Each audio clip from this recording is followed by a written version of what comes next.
शाश्वत, अविनाशी, त्रिकालदर्शी। रावण के अत्याचार से तीनों लोकों में त्राही त्राही मच जाती है। ऋषि, महर्षियों और निर्दोष प्राणियों के संकट को लेकर देवताओं की चिंता बढ़ती जाती है। विष्णु महेश के साथ नारद, वरुण, इंद्र और वायु सभी देवता प्रजापति ब्रह्मा के पास आते हैं। रक्षा करे चतुरानन, रक्षा करे परमपिता। आंखें खोलिए ब्रह्मदेव, आंखें खोलिए। आप मौन क्यों हैं ब्रह्मदेव? क्या त्रिभुवन की कोई चिंता नहीं है आपको? क्या रावण के हाथों सृष्टि का अंत हो जाएगा? लंकापति रावण के अत्याचार से तीनों लोग संकट में हैं। देवता और ऋषि महर्षि त्राही त्राही कर रहे हैं। हाँ परमपिता, यदि समय रहते कोई निर्णय नहीं लिया गया तो इंद्रलोक पर तो रावण का अधिकार होगा ही। देवलोक का अस्तित्व भी संकट में पड़ जाएगा। लगता है कि परमपिता समाधि की स्थिति में है। हमें विनती करनी चाहिए। हे चतुरानन सृष्टि प्रणेता, हो प्रसन्न, हो प्रसन्न। हे ब्रह्मदेव, हे जगत पिता, हो प्रसन्न, हो प्रसन्न। विपदान पड़ी संकट में है सारा संसार। धर्म का नाश हुआ, अधर्म का हर ओर है राज। हे कमलासन, हे चतुरानन, हो प्रसन्न, हो प्रसन्न। हे ब्रह्मदेव, हे जगत पिता, हो प्रसन्न, हो प्रसन्न, हो प्रसन्न, हो प्रसन्न। श्री श्री करता ब्रह्मा की जय। श्री हरि महादेव, आप लोग यहाँ। त्रिभुवन संकट में है चतुरानन। यदि रक्षवंशियों को रोका नहीं गया तो तीनों लोकों में अधर्म का राज हो जाएगा ब्रह्मदेव। हाँ चतुरानन, ये घोर संकट की घड़ी है। ऐसे में आप ही कोई उपाय कर सकते हैं। हमें आपके आदेश की प्रतीक्षा है। शीघ्र निर्णय ले परमपिता।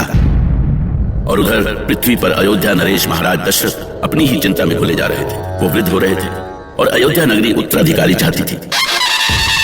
सावधान! परम प्रतापी, सूर्यवंशी, रघुकुल नायक, राजाधिराज महाराज दशरथ दरबार में पधार रहे हैं। अयोध्या नरेश महाराज दशरथ की जय! अयोध्या नरेश महाराज दशरथ की जय! शांत शांत, आप सभी लोग शांत हो जाएं। हमने ये सभा अयोध्या वासियों की कुशलता जानने के लिए बुलाई थी, किंतु किन्हीं कारणों से हम आज की ये सभा नहीं कर पाएंगे। हमें क्षमा करें। महामंत्री सुमंत, ये क्या हो गया महाराज को? ऐसे सभा से उठकर क्यों चले गए? मुझे भी आश्चर्य हो रहा है।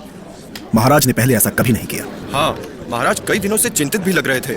उनको ऐसा चिंतित मैंने पहली बार देखा है। किंतु अचानक वो गए कहाँ? अवश्य गुरु वशिष्ठ के पास गए होंगे। सुमंत ने सही कहा। महाराज दशरथ गहन चिंता में डूबे हुए सीधे गुरु वशिष्ठ के पास पहुंचे।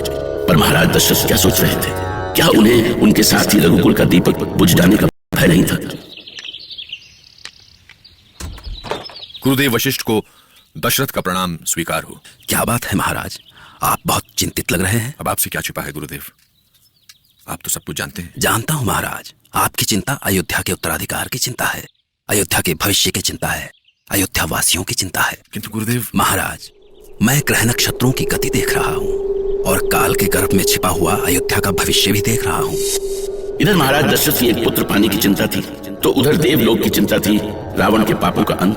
और ब्रह्मा जानते थे कि इन दोनों चिंताओं का हल एक ही है, विष्णु का अवतार अर्थात राम का जन्म। और उन्होंने देवताओं से ऐसा ही कहा। रक्षवंश के अंत की नींव पड़ चुकी है देवगण। राक्षसपति रावण के अपने ही पाप उसके वंश का अंत का कारण बन रहे हैं। ऐसे समय में आप सभी महर्षि कुशध्वज की पुत्री वेदवती और सूर्यवंशी अयोध्यापति अनरण्य के शापों के सफल होने में सहायक बनी। किंतु ये कैसे संभव होगा परमपिता? विधान के अनुसार आपको वेदवती और अनरण्य के शापों की रक्षा करनी होगी। अर्थात श्री हरि विष्णु को अवतार लेना होगा। हाँ महादेव, संसार पर जब जब संकट आया है, श्री हरि ने ही इसका समाधान किया है। आज भी श्री हरि ही हमारे सहायक होंगे। हमारे विधान के अनुसार श्री हरि को मनुष्य रूप में धरती पर जन्म लेना होगा। श्रीहरि, अब आप क्या सोचने लगे?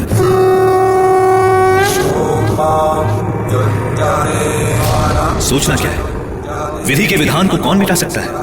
परमपिता ने मुझे धरती पर अवतार लेने को कहा है, तो मैं विष्णु सृष्टि को राक्षसों, असुरों और दैत्यों से मुक्त करते हुए रावण के पापों का अंत करने का वचन देता हूं। श्री हरि विष्णु की जय। शांत, आप सभी शांत हो जाएं। परंतु परमपिता, आपने तो ये बताया ही नहीं कि धरती पर हमारा पिता कौन होगा और कौन होगी हमारी माता। श्रीहरि, इस प्रश्न का उत्तर तो आप ही के पास है। स्मरण कीजिए, अनरण्य ने रावण को क्या श्राप दिया था। मेरे ही कुल में पैदा हुआ एक रघुवंशी तेरे राक्षस वंश का सदा सदा के लिए नाश कर देगा। ऐसा ही होगा परमपिता। हम अनरण्य के वंशधर रघुवंशी अयोध्या नरेश के ज्येष्ठ पुत्र के रूप में अवतरित होने का वचन देते हैं और हमारी माता होंगी माता कौशल्या। शांताकारं भुजगशयनं पद्मनाभं सुरेशं विश्वधारं गगनसदृशं मेघवर्णं शुभांगं। मुनि विशिष्ट परम ज्ञानी थे। देवलोक में हो रहे निर्णय का उन्हें भी आभास हो चुका था। इसी विश्वास पर उन्होंने भविष्यवाणी की।